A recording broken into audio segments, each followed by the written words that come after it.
CM KCR Telangana ఉద్యమ సమయంలో contract ఉద్యోగులు ఉండవని చెప్పి మోసం చేశాడని బీజేపీ జాతీయ కార్యవర్గ సభ్యులు వివేక్ వెంకటస్వామి మంచిర్యాల జిల్లాలో పర్యటించిన తాండూరు మండలం కేంద్రంలో బీజేపీ జెండా ఆవిష్కరణ చేసి పార్టీ ఆఫీసును ప్రారంభించారు. అనంతరం తాండూరు ఎంఆర్ఓ ఆఫీస్ ఎదుట ఐకేపీ విఏఓలు చేస్తున్న సమ్మెకు మద్దతు ప్రకటించారు.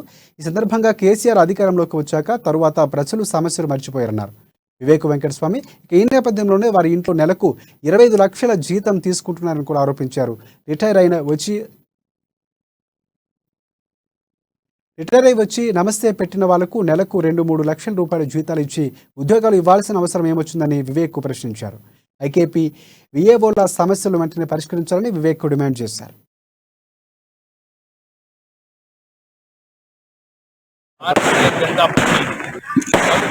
జెండా ఆవిష్కరణ కార్యక్రమం కార్యకర్తలందరూ బైక్ ర్యాలీలో భారతీయ జనతా పార్టీ బెల్లంపల్లిలో ఒక గట్టిగా పడిన పార్టీ అని మన కేటీఆర్ వచ్చినప్పుడు అనేకమైన చార్జెస్ తక్కువ, ఇంకా నిత్యావసరాలు కూడా కర్ణాటకలో తెలంగాణ కన్నా తక్కువ ఉన్నాయి. అంటే ఇక్కడ ఏదైతే ధరలు పెంచినావో నువ్వు కేవలము పెట్రోల్ డీజిల్ 12 రూపాయలు పెంచినందుకు ఇక్కడ ధరలన్నీ కూడా ఎక్కువ ఉన్నాయి.